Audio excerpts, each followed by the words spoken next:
Political Muscle. I'm Paul Maverick. And I'm Natalia Fedner.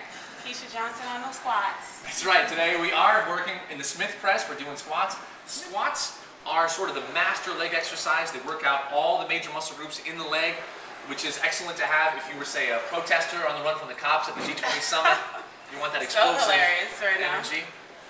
Yeah, recently, world leaders from the 20 major industrialized nations, it was up from 8, used to be the G8, now it's the G20.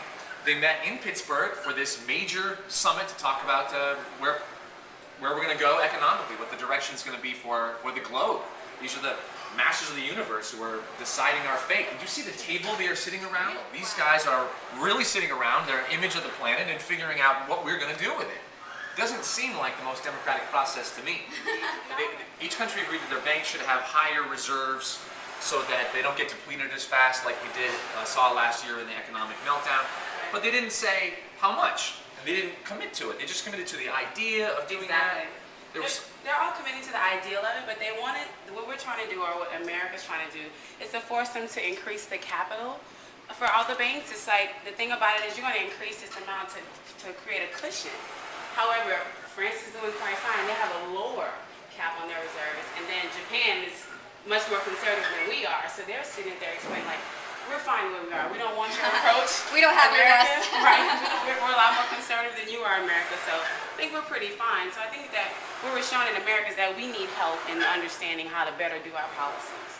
So proper squat form, you have your feet shoulder width apart, you have your toes slightly bent outwards, you stick your butt out as you sit down as if you're sitting in a chair, all the way down. They were discussing the cap on executives. Really a discussion on how we should somehow formulate a cap on their bonuses or give them a percentage of what the bank earns.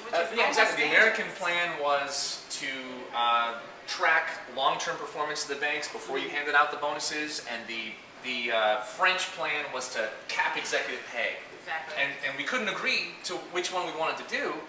And so again, we ended up with, well, we agreed to this idea, but we're not really sure how we want to implement it, and we can't enforce it. So what is the good of the G20 in that case? I think the good is just to bring it open. I said, once again, I think it's just an open table. You know, a huge round table open for discussion. To whom is the table open, though? You had thousands of people outside whose voices weren't welcome and they couldn't get in to be part of the discussion. Only to the top in the general nation. I mean, of the group 20 nations. Like, you know, all our top people there to discuss the policies that they're enforcing. But like you said, I think that we should be involved as a society. It was an elite conversation amongst themselves. I mean, the good news is that, like, you know, there is a discussion. Great. There is, even though maybe we are not as, you know, involved in it as we'd like to be, at least it exists, you know? Right. Maybe because I come from a foreign country, a part of me is like really thankful for certain freedoms that we do have. Like we can protest, and even though lots of terrible things happen with the police, it is a right. We have the right to free speech.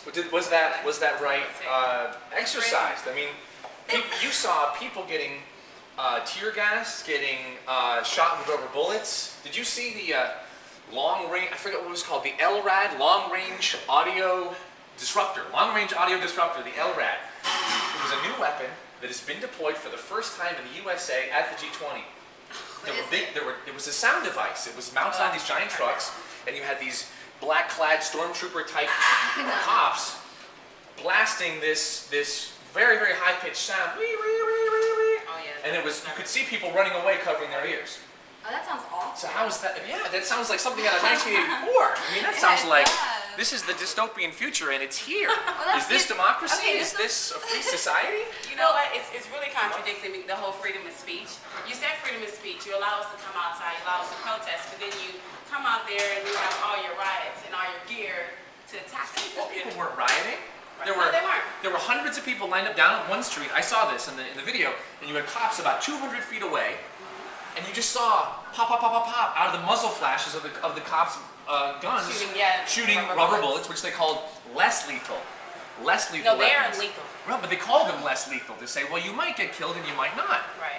Is this what democracy looks like? I think this is what a police state looks like. This is what fascism looks like. Well, that's all the rioting we have time for today on Political Muscle. I'm Paul Maverick. I'm Natalia Fedner. Keisha Johnson. Until next time, remember, pay no attention to the flash bang grenade rolling inside your apartment. The attack will come from behind you. So get out there, get active, and flex your political muscle.